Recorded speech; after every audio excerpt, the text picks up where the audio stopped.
নমস্কার বন্ধুরা, the Bong ইনফোতে আপনাদের সকলকে আরও একবার স্বাগত।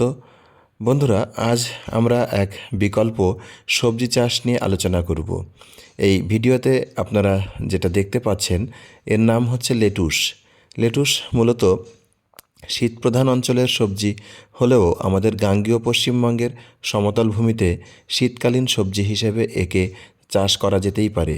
আমি বিগত 2 বছর ধরে ট্রায়াল চাষ করার পরে এবছর এই সবজির বাণিজ্যিক উৎপাদন করতে সক্ষম হয়েছি। এই লেটুস চাষের জন্য মোটামুটি উঁচু এবং সমতল জায়গা কিন্তু আদর্শ, যেখানে জল দাঁড়াবে না। কালীন সবজি ফুলকপি এবং বাঁধাকপি চাষের জন্য লেটুস চাষের ক্ষেত্রেও প্রথমে আমাদের যেটা করতে হয় সেটা হলো লেটুস বীজ থেকে চারা তৈরি করা। এই চারা তৈরি করার জন্য প্রয়োজন হয় বীজ। লেটুসের বীজ অনেকটা এরকমটা দেখতে হয়। এই বীজ ফেলার জন্য মোটামুটি জল দাঁড়াবে না এমন একটু উঁচু এবং সমতল জায়গা আদর্শ। যেখানে বীজ ফেলবেন সেখানে মাটির সাথে 50% পরিমাণ ভার্মিকম্পোস্ট বা কেঁচো সার মিশিয়ে নিলে কিন্তু খুব ভালো হয়, কারণ ঝুরঝুরে মাটিতে বীজের অঙ্কুরোদ্গম হতে সুবিধে হয়। বীজতলায় ফেলার পাশাপাশি আপনারা মাটির ট্রেতেও কিন্তু বীজ ফেলতে পারেন। বীজ ফেলার 5 থেকে 7 দিনের মধ্যেই বীজ অঙ্কুরিত হয়ে যায় এবং অঙ্কুরোদ্গমের পর 10 থেকে 12 দিনের মাথায় 3 পাতা বেরোতে শুরু করে। 3 পাতা বেরোলেই ফুলকপি এবং বাঁধাকপির মতোই মূল জমিতে এই চারাগুলিকে, ছোট ছোট চারাগুলিকে শিফট করার প্রয়োজন হয়। এই চারা শিফট করার জন্য দুটো লাইনের স্পেসিং বা দূরত্ব রাখবেন 8 ইঞ্চির মতো বা 10 ইঞ্চি, 8 থেকে 10 ইঞ্চির মতো, এবং একটি গাছ থেকে অপর গাছের দূরত্ব রাখবেন 6 থেকে 8 ইঞ্চির মধ্যে। বাণিজ্যিক চাষের জন্য লেটুসের আইসবার্গ ভ্যারাইটি সবচাইতে বহুল প্রচলিত এবং জনপ্রিয়। এই আইসবার্গ লেটুস ভ্যারাইটির কতগুলি স্বাস্থ্য উপকারিতা এই ভিডিওতে তুলে ধরা হলো। সংক্ষেপে আইসবার্গ ভ্যারাইটির লেটুসের কিছু পুষ্টিগুণ জেনে নিই। এই আইসবার্গ ভ্যারাইটির লেটুস ওজন কমাতে সহযোগিতা করে।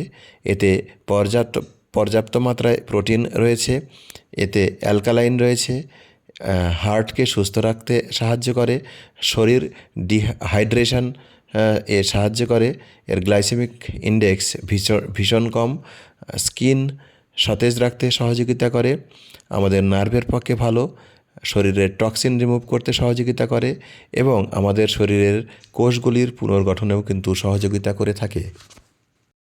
এবারে সংক্ষেপে জেনে নিই এই লেটুস চাষে কৃষক ভাইদের বা কৃষক বন্ধুদের কতটা লাভ হতে পারে।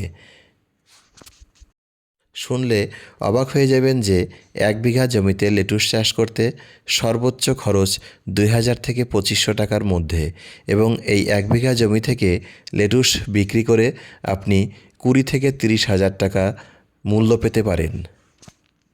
অর্থাৎ মোট লাভের পরিমাণ কিন্তু 18,000 থেকে 20,000 টাকার মধ্যে 1 বিঘা জমি থেকে। লেটুস খুব স্বল্প সময়ে বিক্রয়যোগ্য একটি সবজি। মাত্র 2 মাস সময়ের মধ্যেই এটি বিক্রয়যোগ্য হয়ে ওঠে। এই চাষের আদর্শ সময় হলো পুজোর পরে, যখন আর বৃষ্টি হবে না, কারণ মাত্রাতিরিক্ত বৃষ্টি এবং জমিতে অতিরিক্ত জলের প্রবেশ কিন্তু লেটুস চাষের পক্ষে ক্ষতিকর। সেই কারণে পুজোর পরে মোটামুটি বৃষ্টি যখন হবে না নিশ্চিত, সেই সময় এর বীজ ফেলতে হয়, এবং অর্থাৎ অক্টোবর নভেম্বর মাসে বীজ ফেললে প্রায় ডিসেম্বর জানুয়ারি মাসের মধ্যে লেটুস বিক্রয়যোগ্য হয়ে ওঠে। লেটুস চাষে আমি যে লাভ বা খরচের কথা বললাম সেটা কিন্তু ছোট ছোট শহরের বা গ্রামাঞ্চলের ক্ষেত্রে প্রযোজ্য। এবার বড় শহর বা মেট্রো শহর লাগোয়া যে গ্রামাঞ্চল বা কৃষিজমি রয়েছে তাদের পক্ষে কিন্তু লাভ অনেকটা বেশি, কারণ লেটুস ছোট শহরের ডিমান্ড তেমনটা নেই, ছোট শহরে মূল্য অনেক কম, কিন্তু বড় শহরে এই সবজির ডিমান্ড অনেক বেশি।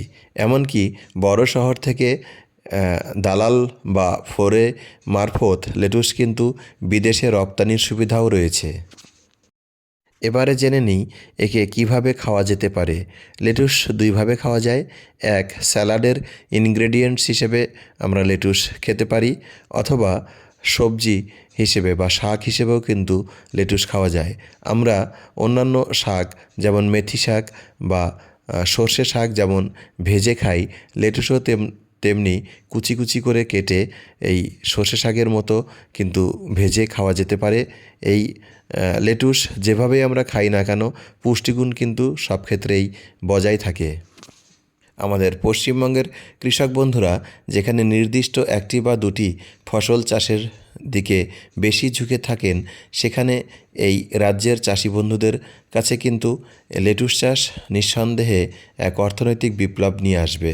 সেজন্য আমি একে বিকল্প চাষের কথা বলেছি, কারণ অন্যান্য যে চিরাচরিত চাষ রয়েছে সেখানে কিন্তু কৃষকের হাতে তেমন উপার্জন আসে না বললেই চলে, অথচ খরচ অনেক বেশি। তাই যে সমস্ত কৃষক বন্ধুর একটু উঁচু জমি রয়েছে তারা পরবর্তীতে শীতকালীন সবজি হিসাবে লেটুসের চাষ করতেই পারেন। জমিতে চাষের পাশাপাশি আরবান গার্ডেনাররা কিন্তু টবে বা প্লাস্টিকের গ্রো ব্যাগেও লেটুস অনায়াসে চাষ করতে পারেন এবং তাতে কোয়ালিটি বা কোয়ান্টিটি কোনোটাই কম হবে না। বন্ধুরা, ভিডিওটি ভালো লাগলে যারা ফেসবুক থেকে দেখছেন তারা পেজটিকে লাইক বা ফলো করে দেবেন, আর যারা ইউটিউব থেকে দেখছেন তারা চ্যানেলটিকে সাবস্ক্রাইব করে আমার পাশে থাকবেন। সকলকে আরও একবার ধন্যবাদ ভিডিওটি দেখার জন্য। খুব শীঘ্রই আপনাদের সামনে আবারও হাজির হব অন্য কোনো নতুন বিষয় নিয়ে আলোচনা করতে। সকলে খুব খুব ভালো থাকবেন এবং সুস্থ থাকবেন।